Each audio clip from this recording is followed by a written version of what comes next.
Warning: this story is based on true events. The content may be disturbing for some readers. Reader discretion is advised. The events are described exactly as they happened, with no additions or omissions.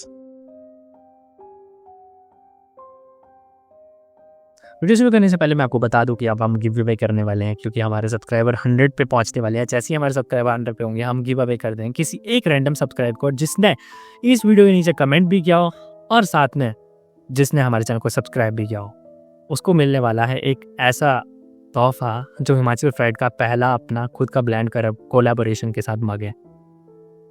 इस मग में आपको देखने को मिलेगा एक Himachal fried का लोगो, जो कि बताएगा कि आप हिमाचल से रिश्ता रखते हैं और ये हमारा रिश्ता काफ़ी ज़्यादा मजबूत हो। इसलिए मैं आपको चाहूँगा चैनल को सब्सक्राइब कर दो, इस वीडियो को लाइक कर दो अगर आपने नहीं किया है, और इस वीडियो को पूरी देखना, क्योंकि गिव अवे अगर होता है तो ये देखा जाता है कि किसने वो वीडियो को पूरा देखा है, ये नहीं कौन आधी वीडियो पे छोड़ के चला गया है। नमस्कार, कैसे आप सब। मेरे चैनल हिमाचल फ्राइड का फिर से स्वागत है। और आज की कहानी काफ़ी ज़्यादा डरा देने वाली होने वाली है, क्योंकि आज की कहानी है the haunted house of Kaziranga. Kaziranga Assam में एक छोटी सी जगह है, छोटा सा विलेज है, जहाँ पे अब काफ़ी ज़्यादा डेवलप हो चुका है। लेकिन जिस समय की ये बात है 2013 की, तब इतना ज़्यादा डेवलप ये नहीं हुआ था। हालांकि वहाँ पे कुछ अमीर लोग रहते थे और वहाँ पे बाकी सभी गाँव से ज़्यादा कंस्ट्रक्शन का काम हो रहा था, जिसके कारण वो थोड़ा सा डेवलप एरिया में आता था। रोहन अपने घर में एक इकलौता लड़का था जो कि काफ़ी ज़्यादा पढ़ने में होशियार था, और इकलौता होने के वजह से उसको काफ़ी ज़्यादा अपॉर्चुनिटीज़ मिलती थी। रोहन के घर में कम से कम 5 सदस्य थे, माँ, बाबा, नाना, दादी और दादा। नाना उसके वहाँ इसलिए रहते थे क्योंकि जो उसकी नानी की डेथ हो चुकी थी और नाना की इकलौती औलाद उसकी माँ थी, इसलिए नाना वहाँ रहते थे। अब ये फैमिली इतनी ज़्यादा बढ़ चुकी थी क्योंकि अब उसकी बुआ भी उसके साथ रहने आ गई थी, तो उन्होंने सोचा कि क्यों ना एक घर लिया जाए, घर में शिफ्ट हुआ जाए। और एक काफ़ी ज़्यादा वेल ऑर्गेनाइज्ड फैमिली थी, सब अच्छे से चल रहा था, उनका फैमिली बिजनेस भी काफ़ी अच्छे से चल रहा था। रोहन भी पढ़ने में काफ़ी तेज़ था, तो उन्होंने सोचा कि क्यों ना एक अच्छा सा घर लिया जाए जहाँ पे पूरी फैमिली आराम से रह सके, कोई दिक्कत ना हो। काफ़ी ज़्यादा टाइम उन्होंने OLX पे सर्च करने के बाद, काफ़ी ज़्यादा लोगों से पूछने के बाद उन्हें एक जगह पे एक अच्छा सा घर मिल गया, जो जगह थी खाजीरंगा असम। खाजीरंगा असम में एक वो घर, कितना प्यारा घर जिसका खुद का एक लॉन था, खुद उसमें एक बहुत डेवलप स्विमिंग पूल था, बहुत अच्छी सीनरीज वहाँ से देखने को मिलती थी, पहाड़ों का और ज़मीन का इतना अच्छा नज़ारा वहाँ देखने को मिलता था कि और कुछ नहीं चाहिए था उन्हें। एक उनके लिए काफ़ी ज़्यादा अपॉर्चुनिटीज़ थी और ये काफ़ी कम रेट में मिल रहा था। रोहन के पापा को एक काफ़ी अच्छी अपॉर्चुनिटी लगी, बिकॉज घर बहुत कम रेट में मिल रहा है, और उन्होंने सोचा कि घर क्यों ना लिया जाए। उनके पास जो सेविंग्स थी उन्होंने वो घर ले लिया। हालांकि घर इतना सस्ता था कि उनकी सेविंग्स के आधे पैसे बच चुके थे।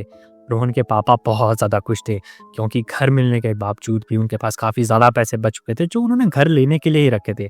एक बना बनाया घर, साथ में इतनी अच्छे कंफर्टेबल तरीके से वो चीज़ें उसमें अरेंज थी, वो उनको काफ़ी ज़्यादा अच्छा लगा। उन्होंने मैनेजर को कॉल की, मैनेजर ने कॉल उठाई और उन्हें सब कुछ बताया कि घर में यहाँ पे इतने रूम्स हैं, ये सब कुछ है। घर उन्हें अराउंड 50 लाख के करीब पड़ गया था। बजट उनका 1 करोड़ के अराउंड था, पर उन्हें इतना सस्ता घर जब मिला, उसके साथ उन्हें एक और चीज़ पता लगी कि वहाँ पे उन्हें एक कुक भी मिल रहा है, जिसको उन्हें सैलरी पे करनी पड़ेगी। उन्होंने सोचा कोई बात नहीं, हमारा बिजनेस है तो हम इतना तो कर ही सकते हैं।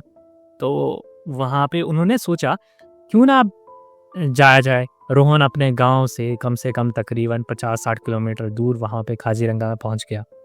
उसके साथ एक ड्राइवर और उसके नाना, दादा, दादी, बुआ के पति और पापा और मम्मी थे। रोहन ने सोचा क्यों ना आज ये घर भी देख लिया जाए और शिफ्ट भी कर लिया जाए।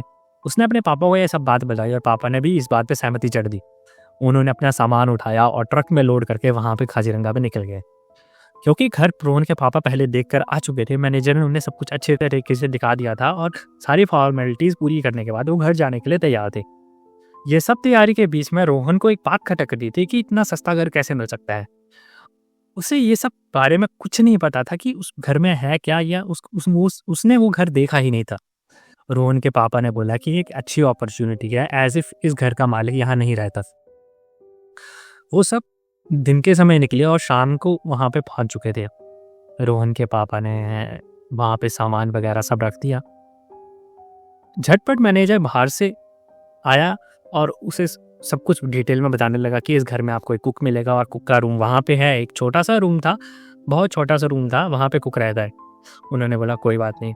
घर के आसपास काफ़ी अच्छी लॉन था, पर घर के आसपास एक घर था पास में जो आधा बना हुआ था, आधा टूटा हुआ था और पूरा तरीके से अभी बना नहीं था। उसमें प्लास्टर का काम किया था, ऐसे लग रहा था कई सालों से ये कंप्लीट नहीं हुआ है। उन्हें ये बात थोड़ी सी खटक रही थी कि ने वेल मेंटेन जगह पे इतना पुराना सा घर ये क्या कर रहा है, अभी तक किसी ने इस पे कोई एक्शन क्यों नहीं लिया। उन्होंने मैनेजर से पूछा तो मैनेजर ने उस बात को टाल दिया, एज इफ कि वो इस चीज़ को जानता ही नहीं है।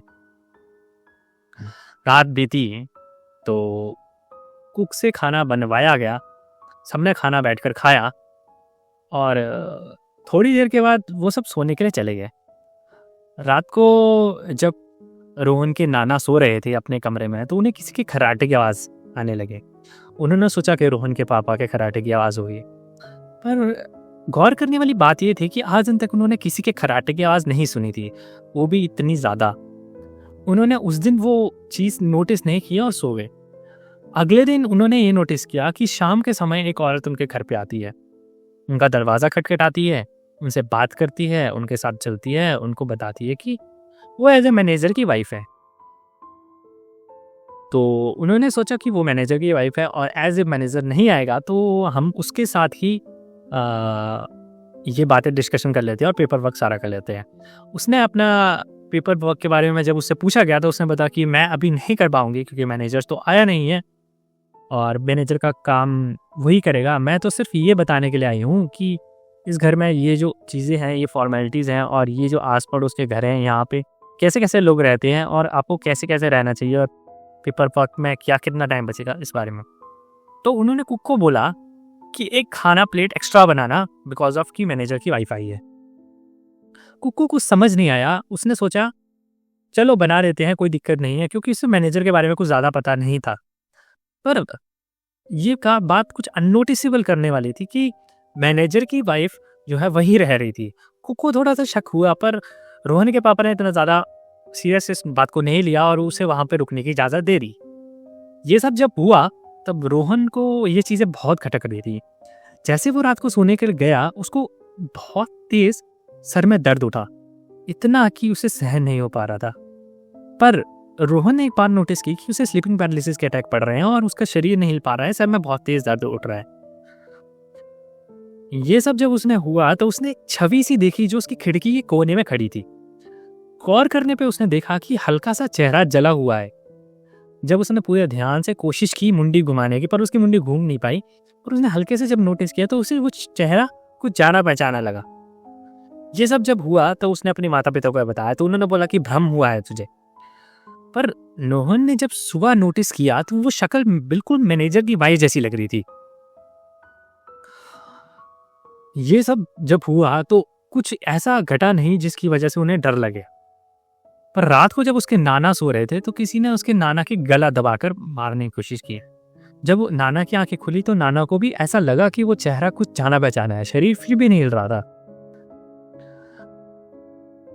और कुछ दिन के बाद ये सब समस्याएं बढ़ती गई। लगभग 3 दिन हो चुके थे, मैनेजर की वाइफ भी उनके साथ रह रही थी और नाना को उस पर शक हो रहा था। दिन के समय वो कहाँ चले जाते किसको पता नहीं चलता। ये सत्य घटना इतनी ज़्यादा खतरनाक थी कि जिसका उससे पाला पड़ रहा था वो इतना ज़्यादा डर चुका था कि सहम चुका था। कुछ दिन के बाद मैनेजर वापस आया तो जब उन्होंने उसके बारे में डिस्कशन किया कि तुम्हारी वाइफ यहाँ पे रुकी है, तो मैनेजर एकदम हैरान रह गया। मैनेजर ने सोचा कि ये क्या बात कर रहे हैं। मैनेजर से उनकी कहा सुनी हो गई। मैनेजर ने बोला कि मेरी कोई वाइफ नहीं और यहाँ पे तुमने जिस औरत को रहलाया मैं नहीं जानता उसको। ये सब इतना ज़्यादा डरा देने वाला था रोहन के, तो उस टाइम पर कच्चे उड़ गए। इतना डर, इतना सहमा रोहन ने कभी नहीं महसूस किया था। जो उनका ट्रिप था इतना डरावना होने वाला था, उनको क्या पता था। शाम को कुक अपने घर जाता है, घर से उसकी बीवी आती है और आज के दिन बीवी उसका खाना बना रही थी, क्योंकि कुक को अपने बच्चे देखने थे, बिकॉज ऑफ कि एक बच्चा उनका बीमार हो गया था। तो बीवी ने बोला था कि मैं उनका खाना बना देती हूँ, क्योंकि कुक का घर ज़्यादा 1-2 किलोमीटर दूर ही था उससे। और तो कुक ने भी मना नहीं किया। जब कुक की बीवी खाना परोस रही थी, उन्होंने सब इंसिडेंट बताया। तो कुक की बीवी ने बताया कि साइड वाला जो पड़ोस में आपका घर है, जो आधा बना है, वहाँ पे मैनेजर की वाइफ ने अपने आप को चिल्ला लिया था। तब से कोई भी इस घर में नहीं आता है, और जो भी आता है उसे ऐसी इंसिडेंट होने को मिलते हैं। तभी तो मैनेजर ने ये घर बिल्कुल सस्ते में बेचने की कोशिश की, जो कि आपने खरीद लिया। ज़्यादातर इस घर में 5-6 लोग आए हैं और 5-6 फैमिलीज आई हैं, और वो भी पूरी तरीके से नहीं की। इसलिए इसे एक बाहर के फॉरेन आदमी ने खरीद लिया। और फॉरेनर ने जब इसे खरीदा, मतलब NRI ने जब इसे खरीदा, उसके बाद ये बेचने की फिराक में था कि कब जैसे ही बिके। आपने खरीदा और ये सब आपके साथ हुआ। कई लोगों ने उस औरत को पेड़ पे चढ़ते हुए देखा है, और पेड़ से एक पेड़ से दूसरे पेड़ पे छलांग लगाते हुए देखा है। और ये इंसिडेंट रात के 2-2:30 बजे के करीब होते हुए देखा है।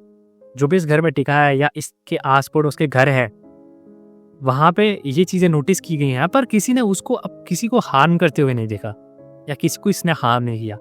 आज पहली बार है कि वो आपके घर तक आई और ये सब इंसिडेंट हुआ। ये कहानी बिल्कुल रियल इंसिडेंट पे बेस्ड है, और ये कहानी कोई बनाई बनाई कहानी नहीं है। ये कहानी है असली काजीरंगा असम की। ये कहानी अभी तक रोहन को ये कहानी दिल में डला देती है।